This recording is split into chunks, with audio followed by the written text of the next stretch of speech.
Being brought forward now, Mr. Maki, all set.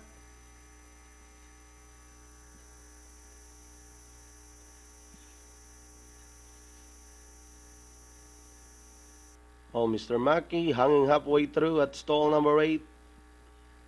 Final inside, all set, ready to race. Race number 2.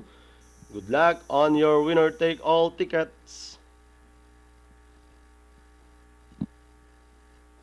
Gates open, they're up and racing. Ultimate Paris draws for your lead. Then moving up down on the inside is the favorite, Don Albertini, to grab the lead. Balay Platz is by the rail. Racing into the outside. Gobernador by the rail. Peep moving up. Magnetic Golden Rule comes next. Mr. Maki, then followed by Fine Bluff. Dream Lover is in behind them. Heading towards the 600 meters pole. Don Albertini leading the field by about 2 lengths. Gobernador moving up to take second, then running on the outside. Ultimate Paris as they race towards the 450.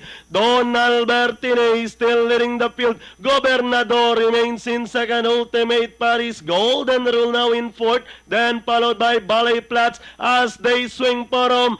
Don Albertini still leading the field. Gobernador remains in second and running on the outside third. Ultimate Paris, Balay Platz, Golden Rule with 150 to go. Don Albertini, the favorite, still out in front by about 2 lengths. And finally, Don Albertini, Gobernador, Ultimate Paris, Golden Rule, Balay Platz for your Pentafecta.